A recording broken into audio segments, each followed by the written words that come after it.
Vabljeni k ogledu oddaje Moja družina. Naša gostja je mlada, ambiciozna Kristina Robežnik.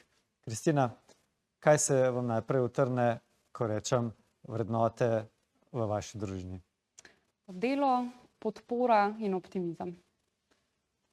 O tem bomo govorili in še o marsičem drugega, kar lahko generacije, ki so mlajše, ki prihajajo na trg dela, v življenje, se soočajo z življenjem, povejo.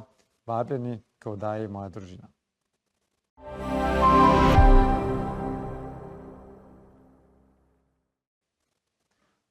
Dobrodošli v oddaji Moja družina. V tokratni oddaji gostimo mlado, ambiciozno in prodorno sogovornico, Kristino Robežnik, ki deluje na nepremičninskem trgu, kjer se še posebej v Ljubljani soočamo z velikim izzivom stanovanjskega pomanjkanja. Kristina pa se ne ukvarja zgolj z trgom nepremičnin, temveč tudi z razvojem osebnih potencialov. Prepričana je, da sta disciplina in delo na sebi, tako na mentalnem kot na fizičnem področju, temelj samozavesti in notranje moči, ki jo potrebujemo za uspeh v življenju. Opozarja tudi na nevarnosti con udobja ter nenehnih distrakcij, ki lahko zavirajo osebno rast, še posebej v generaciji, kjer so želje po uspehu in denarju velike, a pogosto manjka prav tisto: disciplina, strateški pristop in samozavest, da bi cilje tudi resnično uresničili. V današnjem pogovoru bomo spregovorili tako o osebnem razvoju in o pomenu pravega odnosa do življenja, kot tudi o perečem vprašanju dostopnosti stanovanj za mlade. Kristina želi svojo zgodbo in pogledom spodbuditi k razmisleku tako mlajše kot starejše in da je uspeh vedno rezultat notranje discipline, jasnih odločitev in vztrajnosti. Kristina Robežnik, dobrodošla v oddaji Moja družina. Najlepša hvala za povabilo. Vedno me zanima na začetku pri vsakem gostu dejansko iz kakšne družine prihaja. Torej, je vaša družina majhna, velika, iz katerega dela Slovenije in kje so tiste mogoče stvari, vrednote, lastnosti, ki so vam ostale v spominu in ki jih prenašate v vaše življenje? Mi smo Ljubljančani, moja celotna družina je iz Ljubljane. Zdaj, kar se tiče velikosti družine, jaz prihajam iz majhne družine. Imam starejšo sestro, ki je sicer starejša od mene samo leto in pol, ampak še vseeno mi je bila velika podpora in tudi velik navdih v življenju, tako da se to leto in pol razlike res pozna. Zdaj, kar se tiče nekih vrednot iz moje družine, jaz sem odraščala v udobju, ampak hkrati sta pa moja starša ves čas delala. Res sta bila zelo delovna in sta še zmeraj zelo delovna človeka, tako da jaz sem že od malega se zavedala, da imaš lahko res lepe stvari v življenju, ampak boš zato moral res ogromno časa in truda vložiti v to. In to sem videla iz prve roke oziroma pri mojih starših. Velik vpliv name je bil pa tudi moj dedek, sicer žal pokojni, ki je bil pa skladatelj, ne podjetnik, ampak on je zmeraj pri podjetjih, s katerimi je sodeloval, zmeraj je iskal najboljše priložnosti, zmeraj je dal res vse od sebe in pa od njega sem se naučila res večnega optimizma. Zmeraj je gledal situacije iz nekega pozitivnega, zornega kota in je zmeraj iz situacije znal narediti največ. Tako da v bistvu jaz sem tudi od njega se ogromno naučila. Zelo fajn je v bistvu se pogovarjati z mlado osebo, ki zelo veliko opazuje stvari, kaj se dogaja naokrog in pa da daje poudarek, se pravi, osebnim vrednotam, osebnostni rasti, razvoju v principu, ne. Pa me zanima, se pravi, kako oziroma kakšen pomen je za vas imel, ne vem, vrtec, osnovna šola, srednja šola, višja, se pravi ta formalna izobrazba. Kako gledate na to in kako pol gledate kasneje, ne, se pravi ta neformalna izobrazba? Zdaj tako, jaz definitivno vidim pomen v uradni izobrazbi, ampak jaz bi rekla, da je primarni pomen izobrazbe v bistvu v socializaciji. In pa jaz bi rekla, da izobraževanje da poleg neke osnovne podlage izobrazbe, ki pač absolutno mora biti za vključenost v našo družbo, da v bistvu to zmožnost vključevanja oziroma dela z različnimi profili ljudi. To je zelo pomembno. Mi mladega človeka damo v okolje, kjer bo imel recimo 30 sošolcev in pa za vsak predmet različnega profesora in on se bo mogel znajti med temi ljudmi, med temi situacijami in vržen bo v situacije, kjer ni zmeril vse po njegovo ali njeno in vržen bo v situacije, kjer se mora naučiti timskega dela. Tako da meni se zdi, da izobrazba je zelo pomembna iz tega vidika. Seveda je tudi razbremenitev staršev, če se pogovarjamo o vrtcu, ker pa živimo v kapitalizmu in moraš delati, ne? Moramo delati, glede na to, da ženske ne ostajamo več doma, ampak smo pač aktivna delovna sila, potrebujemo pač enostavno neko ustanovo, ki nudi varno varstvo za naše mulčke. Tako da ja, jaz bi rekla, tako socializacija, potem učenje nekih veščin za spoprijemanje z različnimi karakterji in pa seveda neka osnovna pač podlaga izobrazba. Jaz bi pa sicer večji pomen dala neformalni izobrazbi, to je tisto, česar se ti celo življenje učiš in pač znanje, ki ga poiščeš sam, ker moraš znati implementirati neko znanje, ki ga dobiš v teoriji, tudi v prakso. In se mi zdi, da tisti človek, ki išče aktivno neformalno izobraževanje, se bo nekako bolj znašel tudi v takih bolj praktičnih situacijah. Samo recimo v vaši generaciji, koliko je takih mladih, ki aktivno je radovednih, pa iščejo v bistvu nove stvari, nove izzive, nove projekte, pa koliko je takih, ki so bolj pasivni, pa se rajši usedejo ali pa uležejo v poslu pa cel dan, ne? Ja, zdaj, to je v bistvu tema, o kateri se jaz veliko pogovarjam s starejšimi, pa tudi z ljudmi iz moje generacije. Jaz bom rekla tako, jaz imam res izjemen krog ljudi okrog sebe, tako da v mojem krogu so ljudje zelo proaktivni in so zelo radovedni in tudi, če jim kdaj kaj ne uspe, če ne drugega, bodo vsaj probali pač ustvariti nekaj. Ampak vem pa, da v moji generaciji je ogromno posameznikov, ki porabijo 4-5 ur na dan, da scrollajo po TikToku in po Instagramu in enostavno te proaktivnosti ni. Ampak to zdaj govorim recimo tudi za Slovenijo, če pa jaz pogledam globalno, se pa mogoče delata tudi zelo dva pola. Imamo mlade, ki so res aktivni in res izkoriščajo brezplačno znanje, ki ga imamo mi na internetu. Tudi v bistvu širino znanja. Širino. Tudi jaz sem, ne vem, kako je bilo v vaši generaciji, ampak jaz sem opazila, da kot mlada oseba, če pristopam do starejše osebe, pokažem, da hočem delati, da se hočem učiti, z veseljem mi bo nekdo predal znanje. To je bilo tudi prej, ja. No, ampak se mi zdi, da je en del mladih, kar res to izkorišča. Torej, zastonj znanje, ki je na voljo na spletu in pa mentorstvo starejših, potem je pa tisti drug ekstrem, ki pa enostavno ne dajo nič od sebe. So pasivni. So pasivni. Zdaj jaz ne bom rekla, da je to popolnoma njihova krivda, zaradi tega, ker družbeni mediji so tako narejeni, da te res potegne noter, in pač moja generacija je tudi med najbolj anksioznimi in depresivnimi generacijami v zgodovini, tako da to je resen problem. Ampak ja. Koliko pa recimo vezan na ta problem, imajo pomembno vlogo starši, ker pač otrok se še razvija in on gre samo pač kamor ga tok potegne, ne? Starši so usposobljeni ali pa zaznavajo to, kam otroka potegne v vaši generaciji ali ne. A so vas starši tudi, bom rekel, malo rekli, ne, Kristina, zdaj pa nehi to delati, pa nehi to, pa se v to usmer. Zdaj tako, najprej, če povem zame osebno, jaz sem bila zmeraj zelo trmast otrok, to moram poudariti. Sem bila sicer zelo neproblematična in zelo sramežljiva, ampak meni ni mogel dopovedati nihče nič. Tako da, žal. Si želim, da bi včasih kaj več poslušala, ampak jaz enostavno sem pa, hvala Bogu, taka, da se znam objektivno pogledati situacijo in se iz te situacije kaj naučiti. Zdaj, a lahko starš res potegne svojega otroka, mogoče tudi v teh mlajših generacijah, ki še bolj odraščajo s temi družbenimi omrežji, stran od tega do neke mere, ja.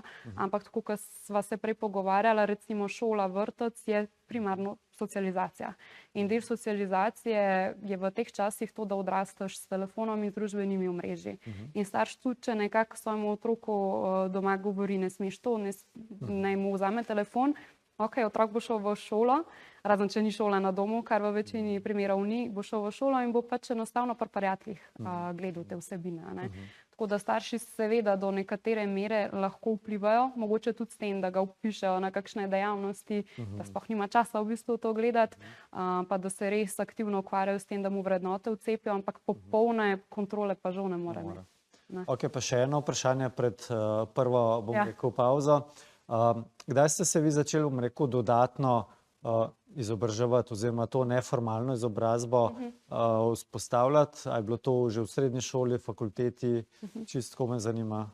Jaz bom tako rekla, kar se mene tiče, žal malo pozno, zaradi tega, ker jaz sem to začela, ko sem vstopila na trg dela bolj resno, torej s svojo prvo redno zaposlitvijo, to je bilo 3 leta nazaj. In šele takrat sem jaz nekako videla, koliko nimam pojma. Koliko nimam pojma in koliko v bistvu meni še enih znanj in skillsov manjka. In sem se odločila, da če želim nekaj sebe narediti, da moram biti pri tem zelo proaktivna. Zmeraj sem imela pa glede iskanja znanja tudi podporo pač staršev oziroma, ne vem, oče mi jih zmeraj daje kakšne vire z svojih področij, in sem se res pač v tistem času zelo resno tega lotila, res dela na sebi in nekako zapolnjevanja vrzeli, ker sem videla, da jih imam. Takoj, ko sem s faksa prišla, enostavno ni bilo dovolj. Pa tudi, ko sem videla, koliko je velika, koliko moraš biti res nadpovprečen, da dosežeš stvari, ki jih želiš doseči. V smislu, če ne boš ti, bo pa nekdo drug. Super. S to mislijo zaključiva prvi del. Drage gledalke, dragi gledalci, ostanite z nami. Vrnemo se v kratkem z našo gostjo Kristino Robežnik.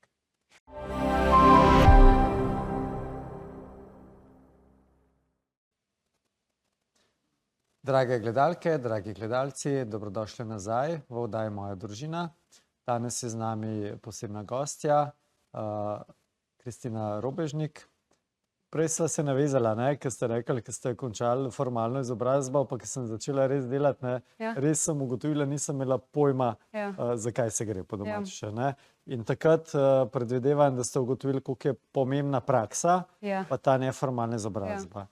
Ampak da mogoče začneva, se pravi, po fakulteti, kako se je začela vaša poslovna pot, kariera? Tako, jaz v bistvu takoj, ko sem diplomirala, sem se redno zaposlila in sem bila 3 leta finančna novinarka, ampak sem se pa že takoj specializirala za nepremičnine. Jaz sem v bistvu mogoče po pol leta dela kot finančna novinarka sem naredila licenco za nepremičninsko posredovanje in potem sem bila pa v bistvu specializirana za to tematiko.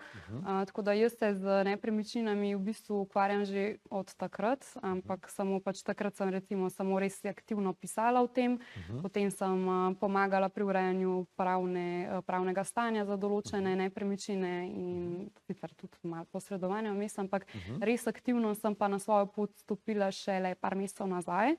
Tako da zdaj pa v bistvu sem v nepremičninah v zelo širokem področju, torej imam in svetovanje in posredovanje. Potem tudi sodelujem s platformo Na24, za katero pišem članke o nepremičninah. Zdaj sem se pa lotila tudi projekta Nepremičninska akademija, ki bo pa namenjena opismenjevanju obče javnosti o nepremičninah in pa tudi del bo namenjen tudi za investitorje. Ok, se pravi, zelo življenjsko področje. Tako. Kaj pa vas je prav navdihnilo za, bom rekel, to področje? Vas je to že odprej pritegnilo ali pol, ko ste v prvi službi se s tem začeli? Tako rekla, jaz nisem glih vedela, da bom v to področje šla oziroma ne bi predvidevala, da bom šla. Jaz recimo prakso sem delala na reviji Elle. To je pač modna revija, veliko bolj nekaj tako ženskega, malo bolj luškanga. Ampak potem pa, ko sem začela delati na financah, pa me je ta svet potegnil in sem v bistvu videla, da mene to res zelo zanima in da je to ena smer, v kateri se vidim. Tako da meni je tudi zanimivo, ker ljudje ne vejo sploh, kaj bi delali v življenju, kar je zelo prisotno v moji generaciji. Jaz zmeraj rečem, najhujše, kar lahko narediš, je, da samo razmišljaš in se ne premakneš. Pet nekaj delati, mogoče te preseneti, mogoče ti bo glih to na koncu ful všeč. Jaz, ko sem na faksu, si ne bi mislila, da bom v tej smeri pač končala, ampak mi je ful všeč in če ne bi se preizkusila, če ne bi dala šanso, ne bi nikoli vedela, da je to v bistvu smer, v kateri se pač res vidim. Tako da. Mogoče pa je tudi, ko v uvodniku so omenila pač mladi nepremičnine, Vem, da v bistvu lastna nepremičnina ali pa prostor, kjer lahko živiš, je tudi zelo pomembna za ustvarjanje družine. Ja. Pa me mogoče zanima, glede na vašo generacijo, kako so za vas dosegljive nepremičnine, Ja. kako to vpliva na družino, tako majčkeno me zanima vaš vidik. Ja, nepremičnine so zelo nedostopne. Mislim, da to vemo. Jaz mislim, da sem, koliko je že povprečna cena kvadratnega metra rabljenega stanovanja v Ljubljani je okrog 4300 evrov, nekaj takega. Medtem, ko je povprečna plača v Sloveniji nekje 1600 neto, pa računimo na to, da moja generacija te plače velikokrat pač ne dosega, ker so na začetku. Tako da zdaj si lahko izračunate približno. Zdaj kreditna sposobnost ob povprečni plači je približno, rečemo 150 000 evrov največ, odvisen od banke. Tako da zdaj oseba, ki je samska, za nakup nepremičnine v Ljubljani praktično nima šans. Jaz sicer res to moram poudariti, da moja generacija ima velikokrat to srečo, da so nam naši starši že nekako kaj ali nastavili ali velikokrat si prizidek uredimo mladi v družinski hiši, tako da to pač... A to je zdaj spet recimo zanimivo ratalo, ker eno obdobje je bilo, vem, v mojih časih, da starši so naredili drugo nadstropje, ampak je bilo prazno, ker so mladi šli živeti v Ljubljano, recimo iz podeželja ali pa v tujino, ne? To se vrača zopet. To se vrača, ampak jaz ne bi rekla zato, ker bi mladi toliko blazno to želeli, ampak ker nimajo izbire, Mislim, ni nujno tako, ampak pač bi rekla mogoče pač, da dejansko velikokrat je tako, ker tudi, če pogledamo najemnine, za neko garsonjero je treba dati 700 evrov v Ljubljani, Tako da tak je trenutno trg in zdaj neka oseba, ki je samska, si pač težko privošči samostojno življenje. Zdaj v paru, ki je bilo prej vprašanje, kako to na družino vpliva, jaz mislim, da moja generacija se zelo boji pač tega, da se ne počuti finančno suverena pri temu, da bi si ustvarila življenje v paru, kaj šele, še z otrokom, Ampak po drugi strani je pa tudi tako, predvidevam, da je bilo težko in drago tudi našim staršem in generacijam pred tem, ker so verjetno imele še manj, pa so nekako še vseeno zmogle imeti otroka, ampak se pravim, v moji generaciji je res ta strah prisoten in pač se preračunajo in ni računice, po domač povedano, in se pač mogoče, to je eden izmed razlogov, zakaj se ne odločajo. Ni pa samo to razlog. Lahko povem v bistvu mojo izkušnjo. Jaz sem zelo podobno razmišljal, pa so po moje nekje med 15 pa 20 let razlike, recimo, Mene je bilo tudi strah, v bistvu, A bom lahko svoji družini zagotovil finančno varnost, A bom otroku lahko zagotovil šolanje, izlete in tako naprej. No, pa pol v enem trenutku so mi, se pravi, od žene starši rekli, ki smo se tako pogovarjali, pravi, če imaš za sebe, imaš tudi za otroka. Poj pa začneš to razmišljati, ker otrok ne rab, v bistvu, otrok rab tvojo bližino, on ne gleda, koliko kvadratov imaš ti, kjer avto se vozaš in tako naprej, tako da v bistvu ti spremeni malo pogled na svet, Pol je bilo pa drugo, ker imaš enega otroka, kaj pa poj, je prav, če imaš za enega, imaš tudi za še enega, In se po mojem mnenju veliko preveč obremenjujemo za tem, kaj vse moram prej imeti, ker vidimo, da drugi narodi čisto drugače delajo, Je pa v bistvu otrok bogastvo, ki ti to socialno varnost potem prinese kasneje, na dolgi rok. Tako da, stvar perspektive je verjetno. Ampak pri moji generaciji je tudi tako, mi smo enostavno navajeni svobode in v veliki meri tudi udobja, In jaz mislim, da je to tudi velik moment, da se izogibamo te odgovornosti, če sem čisto iskrena, Tako da, veliko stvari je, to je zakomplicirana tema in ne bom se delala, da vem vse o njej, ampak z moje perspektive je kar veliko dejavnikov, ki pa pripomore k temu. Ker smo v oddaji Moja družina, Se pravi, pa generalno vaša generacija kljub vsemu želijo ustvariti družino ali rečejo, bom takrat, ko bom, da se pogojuje? Se pogojuje, si želimo, vsekakor si želimo, ampak ponavadi si želimo po 30. letu z določenimi kariernimi dosežki. To je neka splošno sprejeta mentaliteta. Kako bi pa rekli zdaj, katere izkušnje v vaši karieri so vas najbolj oblikovali ali pa mogoče v življenju, saj mogoče, glede na to, da ste 3 leta zdaj aktivno na poslovni poti, kaj bi izpostavili? Kaj me je... ali pa lastnosti, da so vas izobliskovale, kjer ste pa lahko uspešnejši v službi ali pa v drugem? Zdaj tako, mogoče, da bi se dotaknila lastnosti, jaz sem bila zmeri oseba, ki ne glede na to, kolikokrat mi je nekaj spodletel, sem se zmeri nekako znala pobrati. No? In jaz tudi v tem okolju, kjer sem začela prvo zaposlitev, je bilo kar stresno in zahtevno, ampak sem tam videla v bistvu, da zelo dobro delujem pod pritiskom in pa, da so mi všeč izzivi, da v bistvu jaz iščem izzive in da če ni izziva, nekako se počutim neizpopolnjeno. Tako da čez opazovanje lastnih karakternih lastnosti sem zelo hitro vedela, da slej ko prej se bom podala na neko samostojno pot, vsekakor. Zdaj, kar me je pa tudi oblikovalo za to, kar trenutno delam, recimo, mogoče bi se dotaknila akademije, mogoče, zakaj sem se točno tega lotila. Mene zelo straši, koliko malo znanja splošnega finančnega imajo ljudje vseh generacij. Jaz ne bom rekla samo moja generacija, ampak finančna pismenost v Sloveniji po mojem opažanju, še posebej med mladimi, je zelo slaba. Tako da mene je recimo zelo spodbudilo, da grem v projekt, kjer se bom lotila finančnega opismenjevanja na mojem področju, ki so nepremičnine, to, da pa želim dejansko prispevati k finančni pismenosti moje države, ker se mi zdi res zaskrbljujoča. Tako da to me je res oblikovalo in tukaj sem imela nek tak moment, wow. Lahko rečemo, da je vaše poslanstvo skozi področje, ki ga pokrivate. Tako, meni je zelo pomemben, jaz sem zdaj še mlada in seveda ne vem vsega, ampak mi je zelo pomemben, da čim hitreje oziroma čez celo življenje, da bi predala to, kar sem se naučila na druge, zato da pač mogoče drugim tudi olajšam pot oziroma da bodo imeli oni tudi boljše rezultate. No. Super. Predlagam, da narediva zopet kratko pauzo, nadaljevala bomo pa z poslanstvom, ali ja? Ok, super. Okay.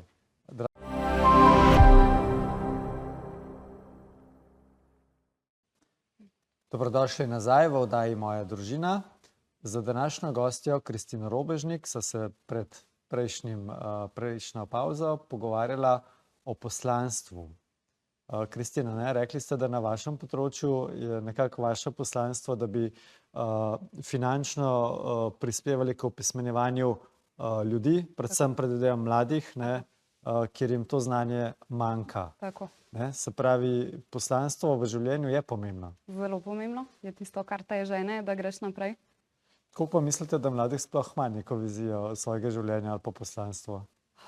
Ali ima sam želje, bi bil bogat, ne bi nič delal? Ja, jaz bom drugače odgovorila. Mladi imajo vizije, ampak nažalost velikokrat temeljijo na tem, kar so videli na družbenih omrežjih. Tako da jaz bi rekla, da te avtentične vizije mogoče ljudem včasih manjka, še posebej mladim, pa ne zato, ker bi bilo z nami kaj narobe, ampak enostavno zato, ker smo izpostavljeni družbenim omrežjem in pač mnenjem in življenjem drugih ljudi toliko bolj mogoče intenzivno. Kaj pa bi svetovali mladim, ki šele stopajo na svojo poslovno pot?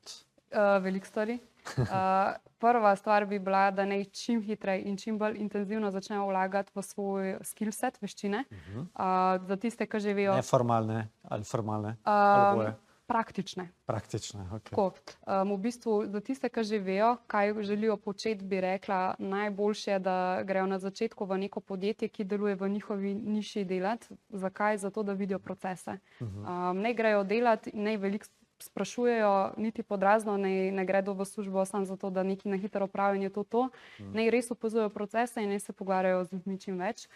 Za tiste, ki še ne vejo, kaj bi delali točno, je zmeraj dobra veščina prodaja. Zato, ker če imaš najboljši produkt pa najboljšo storitev, če ne znaš prodati, boš lačen. Potem druga zadeva, ki se mi zdi zelo pomembna, je, da naj se vprašajo, zakaj hočejo iti na poslovno pot. A je to zato, ker iščejo nek blišč pa denar, pa mislijo, da je to easy way to make money. Zato, ker na družbenih omrežjih je zdaj v bistvu demonizirano skoraj že to, da imaš ti neko redno službo, bodimo vsi podjetniki, ampak ta diskurs se naprej poriva zato, da lahko pol nek kreator proda svoj produkt. Tako da jaz bi rekla, da naj se mladi res zavedajo, da je to garanje, odrekanje, toliko zavrnitev, res ego, pozab na ego, ne sme ga biti.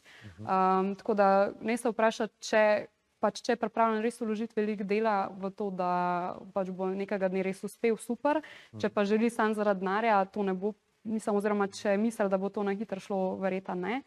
Po moje strategija, da je denar šele posledica, je zelo pomembna. Dobrega dela, dobrih skillsov. Ja, tako. Ne, da greš v službo, jaz imam pa zdaj tako izobrazbo in hočem imeti 2 ure plače. Ja, treba je dobro izobrazbo, sem se nekaj naučil, bi pa rad to spoznal v praksi in verjamem, bolj začeti z nižjega in spoznati vse procese, pridobiti skillse in s tem ti bo pa plača tudi in prihodek rastu. Tako. Pa tudi rekla bi, da ne se zavedajo, da se vse da doseči, ampak da je res potrebna fokus in disciplina. Noben še ni res uspešen rad s tem, da je 4 ure scrollal po TikToku in Instagramu. Tudi jaz sem bila že tam, jaz sem do teh stvari prišla čez lastne napake. Tako da ja, nekako te stvari bi rekla, čim hitreje vlagati v veščine, poiskati razlog, zakaj sploh želiš na to pot, se zavedati, da bo veliko odrekanja. Na koncu dneva pa verjeti vase in se zavedati, da z disciplino in fokusom se vse da. Pa še ena, zdaj se dostakrat omenjala družbena omrežja. Pa me zanima, v vaši generaciji, a klasično branje še obstaja? Ja, v bistvu do neke mere ja, ampak bom tako rekla, tudi jaz osebno preferiram audioknjige. Aha, ok. Zato, ker tudi veliko ljudi v moji generaciji ima ADHD. Jaz ne vem, a se to samo zdaj več diagnosticira, jaz ga imam tudi, mimogrede, a ne. Tako da za nas je neko branje tako knjige težavno, ampak bom pa rekla, da neki audiobooki pa podcasti so pa zelo popularni, še posebej podcasti. A res? Ja. Koliko pa rečemo, kaj je to na dnevni bazi, da se to dela, ali da vi recimo poslušate podcaste? Jaz osebno audiobooke poslušam na dnevni bazi. Iz področja, ki vas zanima, ne? Ki me zanima pa, kar mislim, da je koristno, kar mislim, da rabim. Jaz dam zelo veliko na to, da pač sem splošno razgledana kot prvo, ampak kot drugo pa tudi, da pridobivam neke praktične veščine, mislim sicer skozi knjigo, ampak kaj jih avtorji povejo iz lastnih izkušenj in jih jaz lahko čim prej pol implementiram. Pa tudi nekako mentaliteto si zelo razširiš z branjem oziroma v mojem primeru poslušanjem, ampak jaz se pač, jaz sem slušni tip, jaz se učim skozi poslušanje. Tako da ja, so knjige še aktualne, ampak mogoče v drugih formatih, bom tako rekla. Jaz sem še tista generacija, ki si rajš kupam knjigo, pa jaz flumasteri barvam, ker si tako bolj, bom rekel, zapomnim. Kjere mogoče bi pa izpostavili knjige oziroma audio knjige? Veliko imam.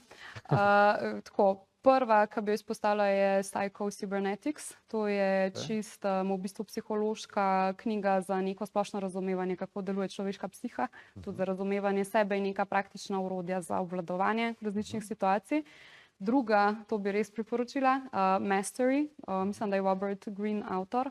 To je v bistvu ravno to, kar sem govorila, da ti dosežeš res neko stopnjo ogromnega uspeha, je zato pogosto potrebno dati noter veliko časa in veliko truda. Seveda so manjše zmage tudi pač prej, ampak to je nekaj, kar sem jaz rabila slišati, ker sem pogosto iskala bližnjice, ampak pač ugotoviš tudi, ko poslušaš zgodbe uspeha drugih, da bližnjic ni. Shoe Dog je zelo zanimiva, to je v bistvu knjiga o življenju ustanovitelja Nikija. Tako da v bistvu zanimiv pogled v mentaliteto uspešnega podjetnika. Potem bi pa še tistim, ki se malo odločajo, a bi šli na podjetniško pot ali ne, Rich Dad, Poor Dad. To je tako, eni ljudje ne marajo toliko tega avtorja ali pa knjige, ampak meni se zdi njegova mentaliteta zelo dobra. Mi v bistvu zelo tudi razloži, zakaj je sploh v podjetništvo iti, ampak dobro, bom prepustila ljudem, da to sami preberejo. Nazadnje bi pa priporočila še You Are the Placebo od Joe Dispenze. To je pa v bistvu knjiga, ki naslavlja spreminjanje identitete za doseganje uspeha. Ker velikokrat ljudje recimo se ne upamo iti iz cone udobja zaradi tega, ker se ne počutimo, da smo tip človeka, ki lahko sploh doseže to, kar si želimo. To je pa knjiga, s katero si lahko ljudje pomagajo v bistvu odpraviti mentalne blokade, bom tako rekla. Zanimivo mi je bilo, ker ste naštevali samo angleške avtorje. Obstaja kakšna slovenska ali pa prevod? Jaz bom tako rekla, žal res samo angleške poslušam ali berem. Mislim, da je to tudi malo lastnost moje generacije, zelo posegamo po tujih avtorjih. Tako da ja, čisto iskreno, jaz vse v angleščini berem, poslušam, nič v slovenščini. Jaz bi mogoče tukaj priporočal slovensko knjigo slovenskega avtorja Učbenik življenja. Mislim, da je avtor Kojc. To je bil v bistvu, če sem si prav zapomnil, psihoanalitik, psihiater, ki je zelo veliko delal z ljudmi in bom rekel, je že pred 100 leti napisal to knjigo, ki je bila preveč napredna za tiste čase in je zdaj v bistvu ta prava govori, pa tudi o tem, kako lahko iz psihološkega vidika narediš praktično v življenju vse, če zaupaš, če delaš in tako naprej. Tako da ni debela knjiga, ampak vrhunska. No, Učbenik življenja. Učbenik življenja, ja. Zanimivo, bom pogledala. Tako da mogoče še za zaključek, da se vrnemo nazaj na družino. Kje vidite družina čez 20 let? Moja ali na splošno? Po želji lahko odgovorite. Jaz upam, da v dobrih smerih, ampak sem malo skeptična.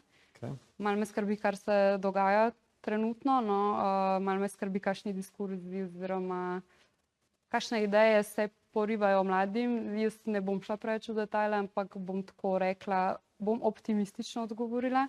Vidim povratek družinskih vrednot, vidim to, da bodo mladi se vedno več odločali za družine in predvsem pa upam kot ženska, da bo v prihodnosti vloga matere in ženske spet pač spoštovana in da ne bo videna manj kot nekdo, ki prinaša domov denar.